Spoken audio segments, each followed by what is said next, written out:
Hi there Poké fans, I'm your humble host Trousered Fan and you're watching Pokemon Gym Challenges. Now, as you can see, we now have our complete team. We have to just level up our Cobalion a bit, so that's why he's up front. That does mean that we have a legendary up front, but he is severely underleveled compared to the rest of the team.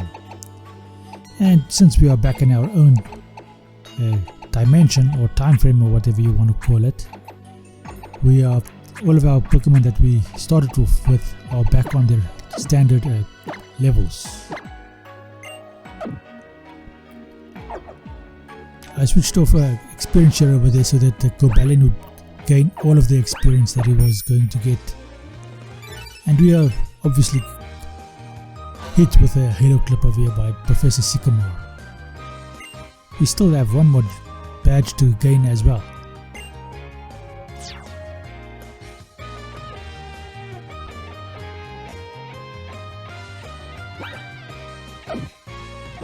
Let's see how this goes. Town map.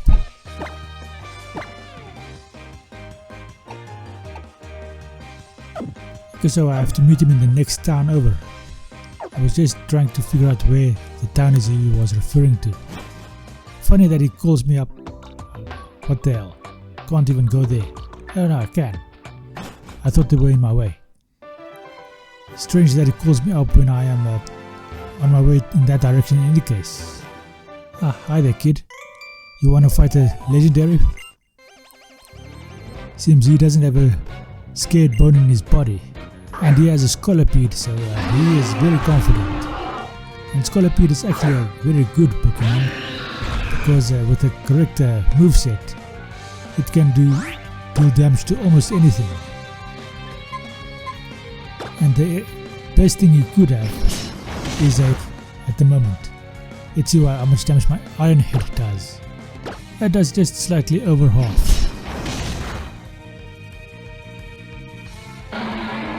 There we go.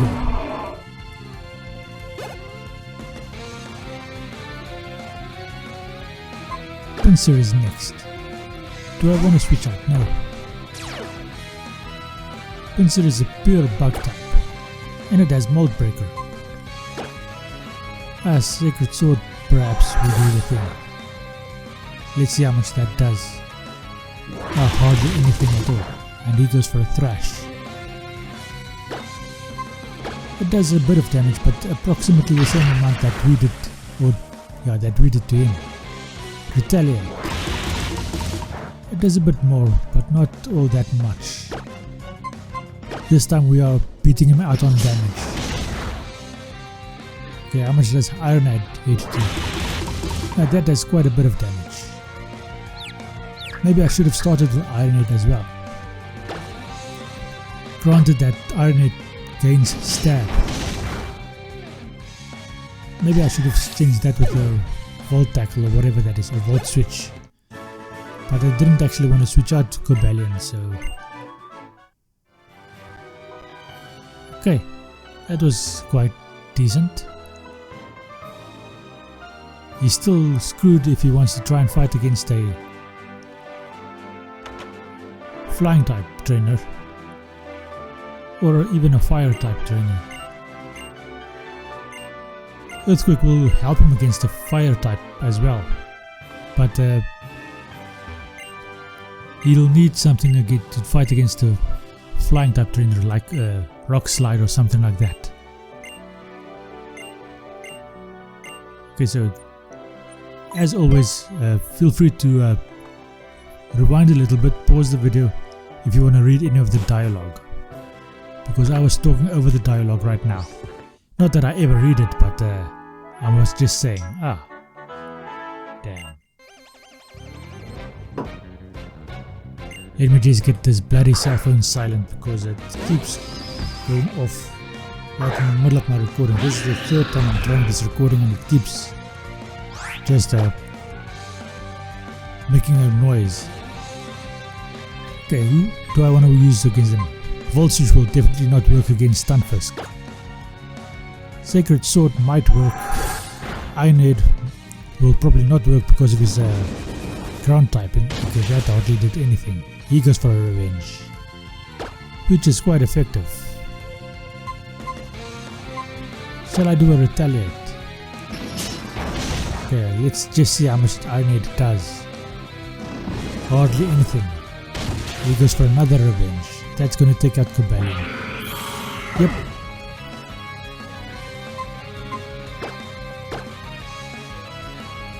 Chestnut, you're up. Am I going to revive my Cobalion so that he can gain the experience? Or at least some of the experience? Yes, I am. Come on, Cobalion. No sleepy for you. He goes for a Thunderbolt. Kind of expected that. Sea Bomb should take him out. There we go.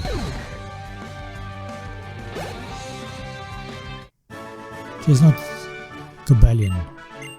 And we've defeated this hiker. Is that the only Pokemon he has? Generally speaking, hikers usually have Geodude or some sort of Pokemon like that. But I'm not complaining. It's nice to have a little bit of variation. Okay, now Cobalion can... Huh. Okay, there's an item over there. I wonder what it is. Come on. Stop taking me off the center of the line. Max Ether. Might be coming in handy at some point. Terminus Cave. This could either be a brilliant place to train Cobalion or a very awful place to train Cobalion. Ah, there's a Brick Break. Now that's a useful attack for someone to have. I wonder if I should teach someone that attack. Not attack, attack. Sand Slash. Not the best opponent for Cobalion to face. I was hoping for some rock types. And I managed to run away.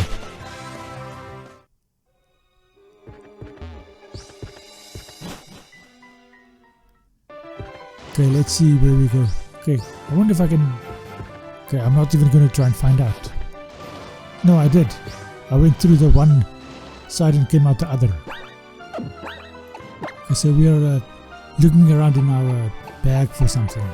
Maybe some sort of item I can give him.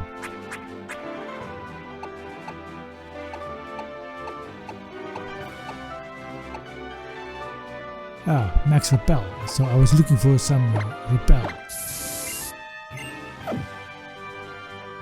I can't actually get over there. And then I get taken on by something in any case. Luckily it's a Graveler.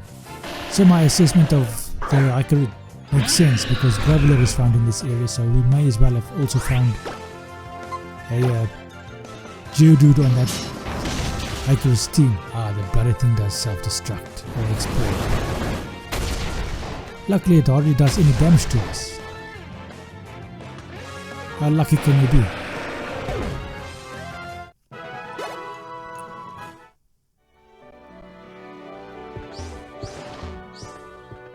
It would be nice if they had if one of those, either explode or self-destruct, had the ability for the user to survive on 1 HP. Generally the weaker one of the two, but self-destruct by its nature implies that the user has to faint, so it should in theory be the stronger attack. Whereas explode, I think might be one that you could survive. What do you guys think? Leave a comment in the comment section below. And I don't want to fight a Sand Slash. Not with Cobalion. Specifically because he's supremely weak against it. Okay, I have to get down below before I can cross on the water. And this lovely, beautiful lass wants to fight me. And she has a fairy type dog. Now I like the design of this dog. I just haven't quite found a reason to use it just yet. Iron Head should work quite well because this is a fairy type and no longer a normal type. If it was still a normal type, then Sacred Sword would work awesomely. And there you go, Grand Bull has been defeated.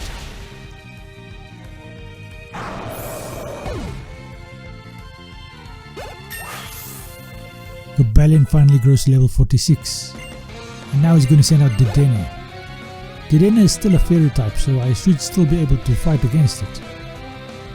Even though it is an electric type. Let's see how this goes. My Iron Heads are getting severely lower at the moment, but luckily I only need one attack for Dedenne. And Sarah has been defeated.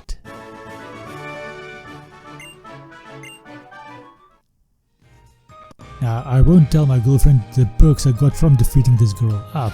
I just went down one level, so I could possibly just go on the river and go up to where I wanted to find that item, but I completely forgot about the item I was trying to find. I found a rare candy over here. Hey lady, I want to have a talk with you. If I can just line you up with my sights. There we go. And she gives me a U-turn. That might be a useful attack for someone as well. Let's see how we fare going on.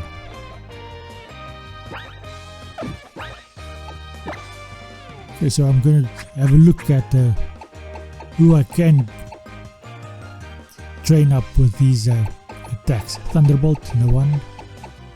Dazzling Gleam, no one. Facade, practically everyone.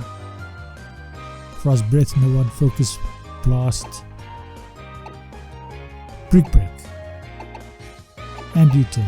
Okay, so let's give not him. Use Aulucha. I want you to learn U-turn because it will be a very useful attack for you to know. It will help you get out of trouble. Let's put it in the place of Roost because I've never used Roost. Or maybe Fling. Yeah, Fling is a better attack to substitute because I've never actually used Fling as well.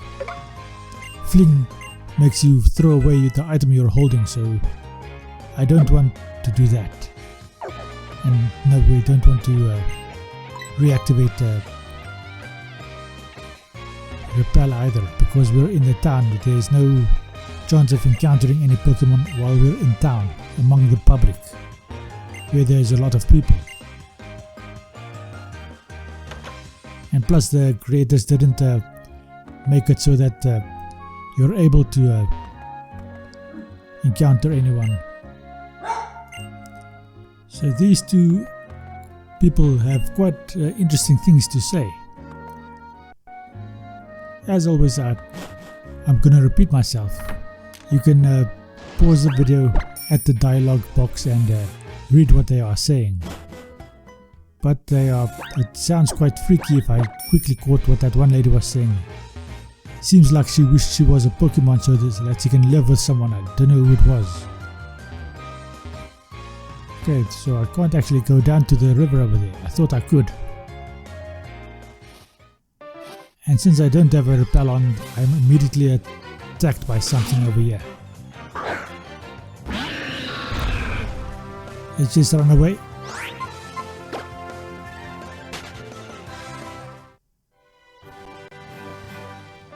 So if any of you are wondering, that's where you catch a Pupitar. I was looking for you, you bugger. Looking for you all over the place and you didn't show up anywhere. Okay, now we can go to wherever you want to have this conversation. Come on, let's go. Yep.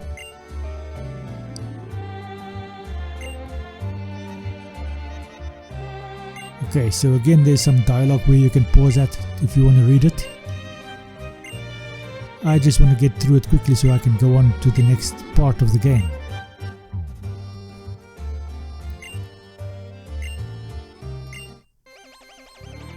He wants to fight me. Let's see how this fight goes. He has a Venusaur this time. Cobalion does give me the advantage in that he's a steel type versus a poison type. I'm taking advantage of Venusaur's poison weakness. Doesn't do very much. Let's see how much Petal Blizzard does. Hardly anything. Another Iron Head should take him to about... Okay, one more should take him out. So this was a 3-hit KO. He goes for Petal damage. Why does he have 2 grass type attacks? That is a very inefficient build for Venusaur. You should have 1 grass type attack, 1 ground type attack, 1 poison type attack, and the 4th one you can decide what you want to do. Well, that is my opinion. Okay, this time I'm at a severe disadvantage, so let's go for a Volt Switch. This may take out Charizard, but if it doesn't, it takes away Cobalion so that I don't face the weakness, and then I can take out Poliwrath like this, face whatever fire type attack he has in store for me, like this Flame Burst. Why does he have a Flame Burst? Fire Blast would have been a much more effective attack. And then I can surf him. And there we go. We've defeated Charizard as well. And next up is going to be Squirtle. Now I can either go with Infernape or I can go back to Cobalion. Although I may as well go to my other starter who is a grass type. Okay, I'm going to go with Cobalion in any case, just so that he gains some more experience in the process. Then I'm going to do a Volt Switch, and I'm going to switch out to my grass type. I can't barely remember his name.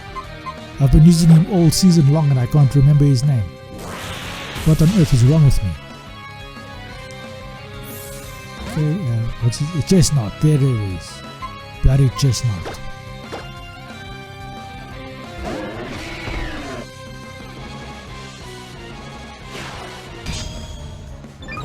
Okay, Seed Bomb should do quite well. That Volt Switch did hardly any damage to Blastoise at all. He lowers his head for a Skull Bash. He's the only Pokemon I know of that can do Skull Bash, by the way. And you wouldn't believe in the past what efforts I went through to get Skull Bash, because I saw it on the anime once. And I thought it was a cool attack, but then I learned that it was a 2-turn attack. No, I don't think I want to learn Pain Split. I don't think it's a useful attack.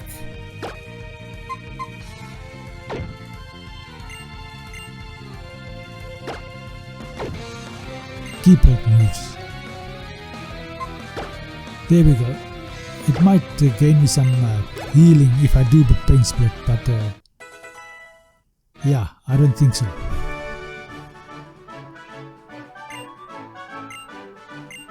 Because if an attack can do sufficient damage for you to be left with 1 or 2 HP and you do a Pain Split, thereby averaging your health out with whatever Pokemon you're facing, unless there's some interaction I'm not aware of, all that does is enable your opponent to take you out on the next turn.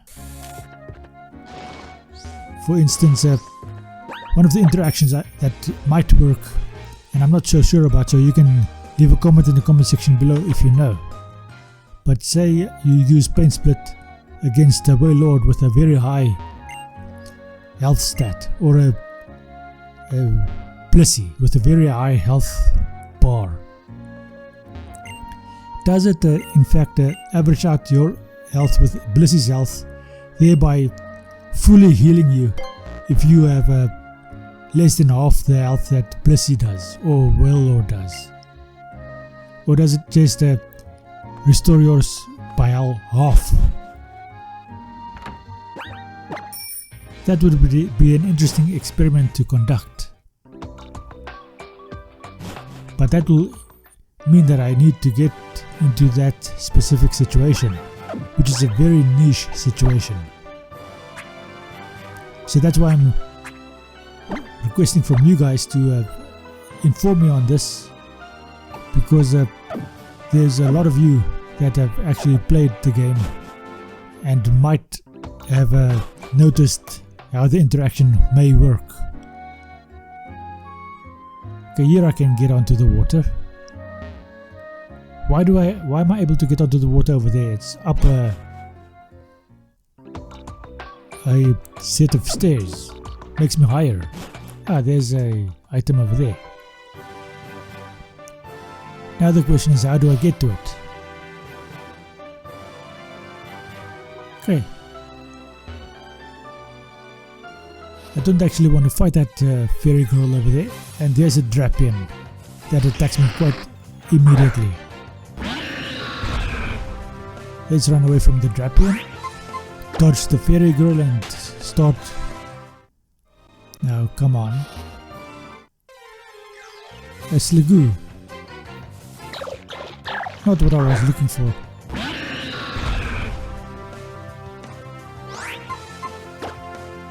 Anyway, let's try this. Okay, let's just fight her so that this is out of the way. So that we don't encounter her by accident and then be quite upset the whole time. Iron Head should work quite well again.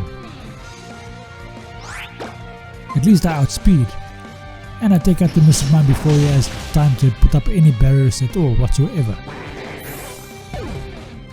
Azumarill is next.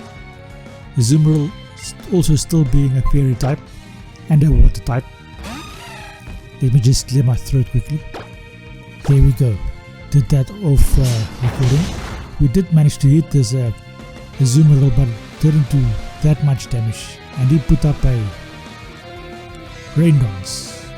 Now if I had Thunder, that would have been an awesome thing, but let's do a quick Volt Switch.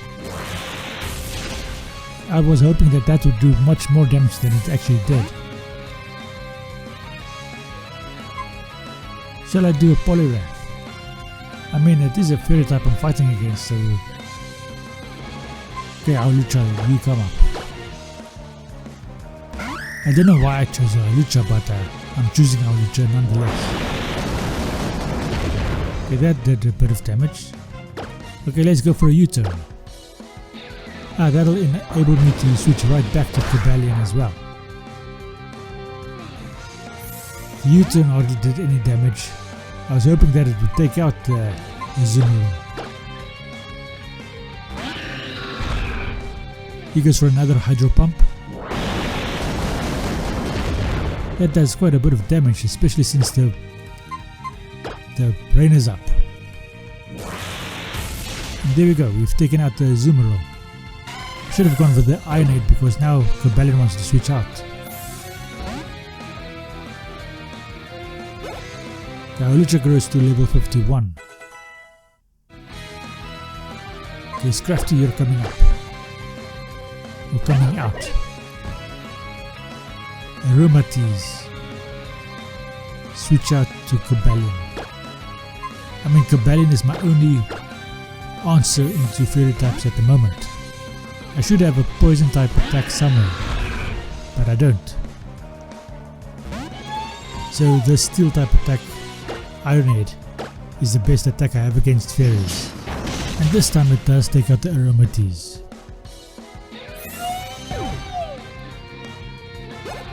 We've defeated her. It was a bit of a slog, but we had much more Pokemon than she has. So not that much of a problem. Let's get off the bike. And I've still not figured out at this stage of the game, in this variation, that I can just use the other buttons to walk instead of having to skate around. Anyway, as we make our way back, this is going to be the end of this episode. Thank you for watching. I hope you enjoyed this episode and I hope you enjoy the rest of your day. Thank you and goodbye.